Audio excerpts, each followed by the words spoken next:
Hi, ഞാൻ ദീപ. ഞങ്ങൾ ഈ കഴിഞ്ഞ ആഴ്ച എറണാകുളം പോയിരുന്നു. അപ്പം അതിൻ്റെ കുറച്ച് വിശേഷങ്ങളാണ് ഇന്നത്തെ വീഡിയോയിൽ. ഞാൻ വ്ളോഗ് എടുക്കുക എന്നുള്ള ഉദ്ദേശത്തിലൊന്നും അല്ല എറണാകുളത്ത് പോയത്. അതുകൊണ്ട് തന്നെ എൻ്റെ കയ്യിൽ ഫോട്ടോസ് മാത്രമേ ഉള്ളൂ. വീഡിയോസായിട്ട് പ്രത്യേകിച്ച് കാണിക്കാനായിട്ടൊന്നുമില്ല. കാരണം ഇപ്പോൾ ഞാൻ എൻ്റെ ചാനലിൽ അധികം വ്ളോഗ്സ് ഇടാറില്ല. പിന്നെ വ്ളോഗിന് വലിയ വ്യൂവും എനിക്ക് കിട്ടാറില്ല. പിന്നെയുള്ള കാര്യം എന്ന് വെച്ച് കഴിഞ്ഞാൽ നമുക്ക് എൻജോയ് ചെയ്യണമെങ്കിൽ ഈ വ്ളോഗ് എടുത്തുകൊണ്ട് നടന്നു കഴിഞ്ഞാൽ നടക്കത്തില്ല. അപ്പോൾ പിള്ളേരും ഒക്കെ ഫ്രസ്ട്രേറ്റഡ് ആവും. അതുകൊണ്ട് തന്നെ ഇങ്ങനെ യാത്രകൾ പോകുമ്പം അധികം ഞാൻ ഇപ്പം വ്ളോഗ് എടുക്കുക എന്നുള്ളൊരു ഉദ്ദേശത്തിൽ പോകാറില്ല. അപ്പം അതുകൊണ്ട് ക്ഷമിക്കുക, ഫോട്ടോസ് മാത്രം വെച്ചിട്ടാണ് ഞാൻ ഈ ഒരു വീഡിയോ ചെയ്യുന്നത്.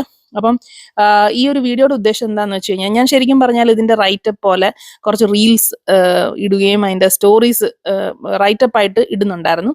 അപ്പം 1-2 റൈറ്റപ്പ് ആയി കഴിഞ്ഞപ്പോൾ 2 പേര് കമൻറ്റ് ചെയ്തിട്ടുണ്ടായിരുന്നു, ഇത് വ്ളോഗായിട്ട് ചെയ്യണം, അപ്പോൾ നമുക്കൊരു ഐഡിയ കിട്ടും. അപ്പോൾ അതിൻ്റെ ബേസിലാണ് ഞാനിങ്ങനൊരു വ്ളോഗ് ചെയ്യുന്നത് കേട്ടോ. അപ്പം ഞങ്ങളുടെ ഉദ്ദേശം എറണാകുളം മൊത്തം ചുറ്റി കാണുക എന്നുള്ളതാണ്. മൊത്തം ചുറ്റി കാണാൻ പറ്റത്തില്ല എന്ന് ഉറപ്പുണ്ടെങ്കിലും എൻ്റെ ആദ്യത്തെ പ്ലാൻ എന്ന് പറഞ്ഞാൽ വന്ദേ ഭാരതിൽ, ഞങ്ങളിവിടെ ട്രിവാൻഡ്രത്ത് നിന്ന് വന്ദേ ഭാരതിൽ പോവുക, രാവിലെ അവിടെ ചെല്ലുക, കാണാൻ പറ്റുന്നിടത്തോളം കണ്ടേച്ച് വൈകിട്ട് തിരിച്ചു വരിക. ഇതായിരുന്നു എൻ്റെ ഫസ്റ്റ് ഉദ്ദേശം എന്ന് പറയുന്നത്. അപ്പം ബിജുവിനാണ് വണ്ടി എടുത്തിട്ട് തന്നെ പോകണം എന്നുള്ളൊരു വാശി ഉണ്ടായിരുന്നത്. അപ്പോൾ അങ്ങനെ ആയപ്പോൾ ഞങ്ങളുടെ നാട്, അതായത് ബിജുവിൻ്റെ നാട് ചങ്ങനാശ്ശേരിയാണ്. അപ്പം നമ്മൾ ആദ്യം ചങ്ങനാശ്ശേരി പോയി നിൽക്കാം, എന്നിട്ട് അവിടുന്ന് പിറ്റേന്ന് എറണാകുളം കറങ്ങാം എന്നുള്ളൊരു പ്ലാനിലേക്ക് വരികയാണ്. അങ്ങനെ ഞങ്ങൾ 26-ാം തീയതി രാവിലെ ഇവിടുന്ന് പോയി ചങ്ങനാശ്ശേരി എത്തി. പിന്നെ 27-ാം തീയതി ശനിയാഴ്ച, ജനുവരി 27-ാം തീയതിയാണ് ഞങ്ങൾ എറണാകുളം കറങ്ങാനായിട്ട് പോകുന്നത്. അപ്പം ഞങ്ങൾക്ക് എറണാകുളത്ത് അങ്ങനെ പരിചയക്കാരൊക്കെ ഒത്തിരി ഉണ്ട്, ബന്ധുക്കളായാലും പരിചയക്കാരൊക്കെ ഒത്തിരി ഉണ്ട്. പക്ഷെ നമ്മൾ വിളിച്ച് ചോദിച്ചു കഴിഞ്ഞാൽ എല്ലാവരും അവരുടെ വീട്ടിൽ പോകാൻ പറയുന്നതുകൊണ്ട് നമ്മൾ ആരോടും അധികം ഒന്നും ചോദിക്കാൻ നിന്നില്ല. ബിജുവിൻ്റെ ഒരു ഫ്രണ്ടിനെ വിളിച്ച് ചോദിച്ചു അത്യാവശ്യം എവിടെയൊക്കെയാണ് കാണാൻ പറ്റുന്നത്, അതായത് നമ്മളെയൊക്കെ എല്ലാവരും വിളിക്കാറുണ്ട് ട്രിവാൻഡ്രത്ത് എന്താ കാണാൻ പറ്റുന്നതെന്ന് ചോദിച്ച്. അങ്ങനെ ഒരു ഫ്രണ്ടിനെ വിളിച്ച് ചോദിച്ചതിനെ ബേസ് ചെയ്തിട്ട് നമ്മുടെ ഡെസ്റ്റിനേഷൻസ് ഏതൊക്കെയാണെന്ന് വെച്ചാൽ, ഒന്നാമത് തൃപ്പൂണിത്തുറ ഹിൽ പാലസ്, രണ്ടാമത് വാട്ടർ മെട്രോ, അവിടുന്ന് പിന്നെ ബോച്ചയുടെ ഒരു ടുഡി സ്റ്റോറോ ഈ ഫുഡ് കഴിക്കാൻ പറ്റിയൊരു സ്ഥലം, അതെനിക്ക് തോന്നുന്നു വൈപ്പിനാണെന്ന് തോന്നുന്നു.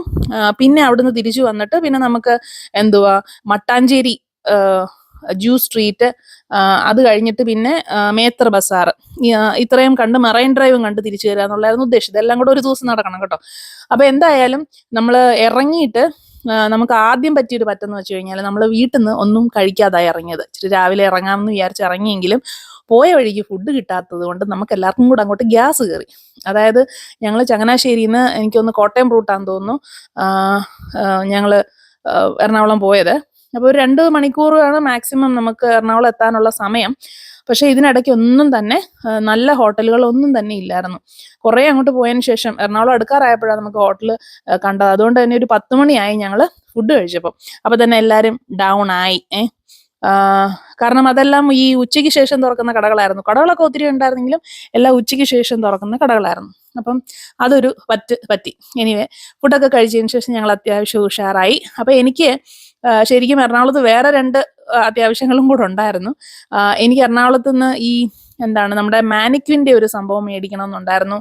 അതുപോലെ തന്നെ ഇപ്പോൾ ഒരു മെഷീനുണ്ട്, നമ്മുടെ CAD software, tailoring CAD software, അതിൻ്റെ ഒരു ഡെമോ അവിടെ കാണണം എന്ന് വിചാരിച്ചിരുന്നു. പക്ഷെ അത് രണ്ടും വിളിച്ചു ചോദിച്ചപ്പം ഒന്ന് CAD സോഫ്റ്റ്വെയറിൻ്റെ അവരുടെ ആ ഒരു ബ്രാഞ്ച് അവർ കൊച്ചിയിൽ നിന്ന് കോയമ്പത്തൂരേക്ക് മാറ്റി എന്ന് പറഞ്ഞുകൊണ്ട് പിന്നെ ആ ഒരു പരിപാടി നടന്നില്ല. മറ്റേത് മാനിക്വിൻ ആണെങ്കിൽ നമുക്ക് എവിടെയാണെന്ന് കണ്ടുപിടിക്കാനായിട്ട് പറ്റിയ. അപ്പം ഞങ്ങൾ ആദ്യം തന്നെ ഹിൽ പാലസിലാണ് പോയത്. ഹിൽ പാലസിൽ ഞാൻ ഡീറ്റെയിൽസ് ഒക്കെ ഞാൻ റൈറ്റപ്പിൽ എഴുതിയിട്ടുണ്ട് കേട്ടോ. ഹിൽ പാലസ് വലിയ കുഴപ്പമില്ലായിരുന്നു. നമ്മൾ 10 മണി തൊട്ട് 12-12:30 വരെ ഹിൽ പാലസിനകത്ത് തന്നെയായിരുന്നു. കാണാനൊക്കെ ഉണ്ടായിരുന്നു, അത്യാവശ്യം റിച്ച് പാലസ് ഒക്കെയാണ്. പക്ഷെ അതിൻ്റെ ചരിത്രവും മറ്റു കാര്യങ്ങളൊന്നും അറിയാത്തതുകൊണ്ട് അത്ര ഇൻട്രസ്റ്റിംഗ് ആയിട്ട് നമുക്ക് തോന്നിയില്ല. അതായത് നമ്മൾ ട്രാവൻകൂർ സൈഡ് ആയതുകൊണ്ട് നമുക്കിവിടെ തിരുവിതാംകൂർ മഹാരാജാക്കന്മാരെയൊക്കെയാണ്, അല്ലെങ്കിൽ അവരുടെ കഥകളാണ് കൂടുതൽ അറിയാവുന്നത്.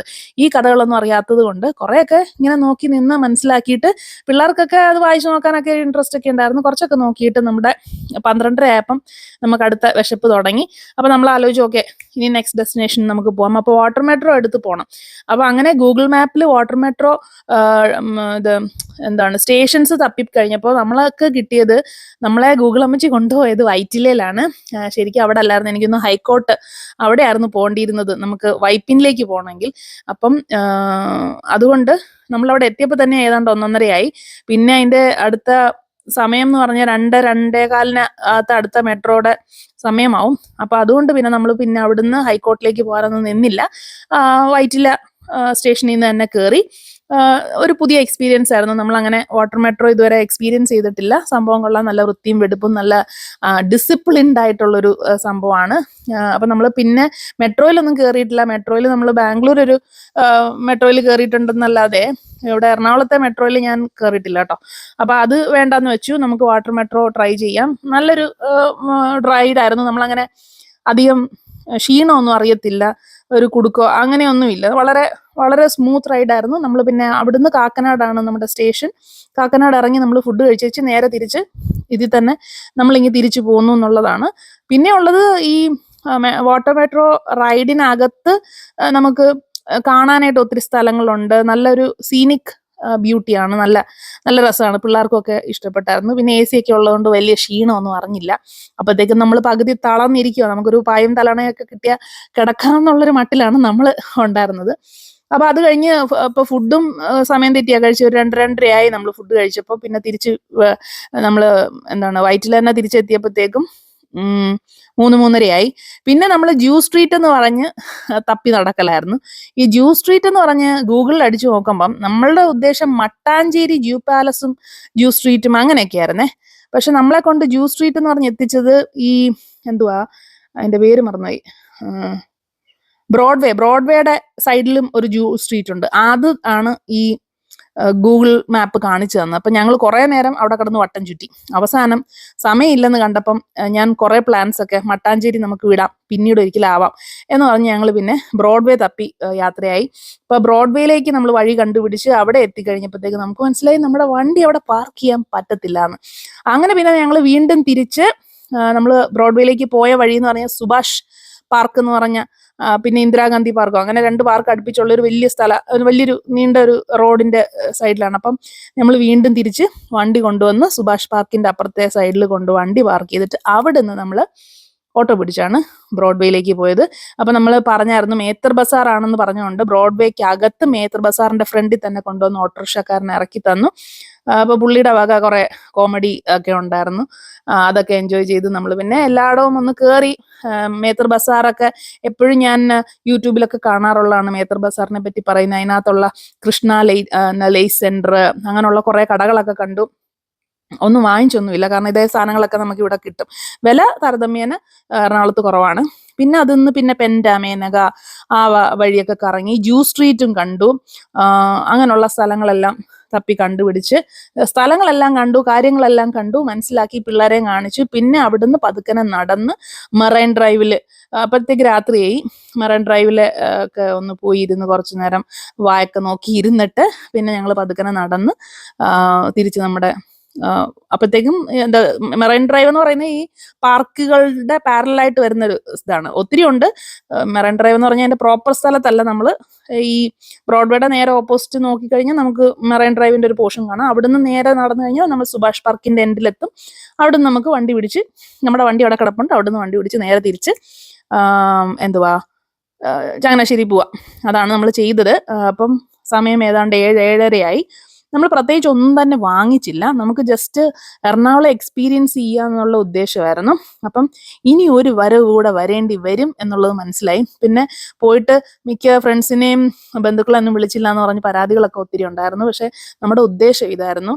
ഫ്രണ്ട്സിനെയും ഫാമിലിനെയൊക്കെ കാണാൻ പോയി അവരുടെ വീട്ടിലായി പോകും. നമ്മുടെ ഉദ്ദേശം ഇങ്ങനെ കറങ്ങുക, സംഭവങ്ങൾ കാണുക, കാര്യങ്ങൾ മനസ്സിലാക്കുക, ഇതൊക്കെയായിരുന്നു. അപ്പൊ എനിക്കിനി ഒരു തവണയും കൂടെ പോയാൽ കൊള്ളാമെന്നുണ്ട്. കാരണം മൊത്തം ഒന്നും കണ്ടിട്ടില്ല. എനിക്ക് മട്ടാഞ്ചേരി കാണണമെന്നുണ്ട്. മട്ടാഞ്ചേരി നമുക്ക് ശനിയാഴ്ച പോയാൽ കാണാൻ പറ്റത്തില്ലെന്നാണ് പിന്നീട് അറിഞ്ഞത്. അറിയത്തില്ല, മറ്റേ സിനഗോഗ് അങ്ങനെയുള്ള കാര്യങ്ങളൊക്കെ. എന്തായാലും ഈ സ്ഥലം തപ്പി നമ്മൾ ഗൂഗിൾ മാപ്പ് ഇട്ട് കറങ്ങിയപ്പോൾ തന്നെ കുറേ അധികം സ്ഥലങ്ങൾ നമ്മൾ കണ്ടു. അതായത് പണ്ട് നമ്മൾ വർക്ക് ചെയ്തിരുന്നതും പണ്ട് നമ്മൾ പോയിരുന്നതുമായിട്ടുള്ള സ്ഥലങ്ങളൊക്കെ കണ്ടു. ഇഷ്ടപ്പെട്ടു. നല്ലൊരു എക്സ്പീരിയൻസ് ആയിരുന്നു. അതായത് നമ്മളൊരു എക്സ്പെക്ട് ചെയ്യാതെ നമ്മൾ ഇന്ന സ്ഥലത്തൊക്കെ പോകും, ഇന്നത് കവർ ചെയ്യുക എന്നുള്ള എക്സ്പെക്ടേഷനിലല്ലാതെ വെറുതെ മറ്റേ തെണ്ടിത്തിരിഞ്ഞ് നടക്കുക എന്നുള്ള ഉദ്ദേശത്തിൽ പോയതുകൊണ്ട് പിള്ളേരും എൻജോയ് ചെയ്തു, നമ്മളും എൻജോയ് ചെയ്തു. നമുക്കൊന്നും മേടിക്കണം അങ്ങനെ ഒരു റിസ്ട്രിക്ഷൻ ഒന്നും വെക്കാതെ വളരെ ഫ്രീ മൈൻഡായിട്ട് പോയതുകൊണ്ട് സംഭവമൊക്കെ കൊള്ളായിരുന്നു. ഇതുപോലെ തന്നെ ഇവിടെ ട്രിവാൻഡ്രത്തും ഒത്തിരി സ്ഥലങ്ങൾ കാണാനുണ്ട്. എനിവേ ഇനി ഒരിക്കൽ കൂടെ വരണം. പക്ഷേ കാർ എടുത്ത് വന്നത് ഒരു തരത്തിൽ ഗുണമായെങ്കിലും മറ്റൊരു തരത്തിൽ നമുക്ക് എക്സ്പ്ലോർ ചെയ്യാനുള്ള ചാൻസസ് കുറവാണ്. കാരണം കാർ പാർക്ക് ചെയ്യാന്ന് പറയുന്നത് എറണാകുളം പോലൊരു സിറ്റിയിൽ ഭയങ്കര ഒരു ബുദ്ധിമുട്ടുള്ളൊരു സംഭവമായിരുന്നു. പക്ഷെ കാർ ഇല്ലായിരുന്നെങ്കിൽ കരിഞ്ഞുണങ്ങി പോവായിരുന്നുള്ളത് വേറൊരു കാര്യമാണ്. ഭയങ്കര വെയിലാണ്. അപ്പൊ നമുക്ക് കുറച്ചൊന്ന് റിലാക്സ്ഡ് ആയിട്ടൊക്കെ പോവാം. ശരിക്കും പറഞ്ഞാൽ നമ്മൾ ചെയ്യേണ്ടിയിരുന്നത് റിപ്പബ്ലിക് ഡേയുടെ അന്ന്, അതായത് വെള്ളിയാഴ്ച തന്നെ നമ്മൾ ആദ്യം വരേണ്ടിയിരുന്നത് എറണാകുളത്തായിരുന്നു ഇരിക്കണം. എന്നിട്ട് എറണാകുളം വന്ന് അന്ന് വൈകിട്ടും പിന്നെ പിറ്റേന്നും ഒക്കെ ആയിട്ട് ഫുള്ള് കറങ്ങിയേച്ച് ഞായറാഴ്ച നമ്മൾ ചങ്ങനാശ്ശേരി പോയി ആ വഴി അങ്ങ് തിരുവനന്തപുരം തിരിച്ചു പോകുന്നതായിരുന്നു കുറച്ചും കൂടെ ബെറ്റർ ഐഡിയ. പിന്നെ നമുക്ക് അവിടെയുള്ള സ്ഥലങ്ങളെ ബന്ധിപ്പിക്കുന്ന രീതിയിൽ, അല്ലെങ്കിൽ ഏതാണ് ഷോർട്ടസ്റ്റ് റൂട്ട്, ഇതൊന്നും അറിയാത്തതൊക്കെ ഒരു റീസൺ ആണ്. അപ്പൊ ഇനി അടുത്ത ഒരു 4 സ്ഥലങ്ങളുമായിട്ട് പ്ലാൻ ചെയ്തിട്ട് എറണാകുളം വന്നാൽ പിന്നെ നമുക്ക് കുറച്ചും കൂടെ എളുപ്പമായിരിക്കും. അപ്പൊ നോക്കാൻ വഴിയേ. അപ്പൊ ഇത്രയൊക്കെയാണ് നമ്മുടെ ഒരു എക്സ്പീരിയൻസ് ഷെയർ ചെയ്യാനുള്ളത്. ബാക്കിയുള്ളത് ഞാൻ റൈറ്റേഴ്സിൽ ഡീറ്റെയിൽ ആയിട്ട് എഴുതുന്നുണ്ട്. അപ്പൊ നിങ്ങൾക്ക് ഉപകാരപ്പെട്ടു എന്ന് കരുതുന്നു. അടുത്ത വീഡിയോ നമുക്ക് കാണാം.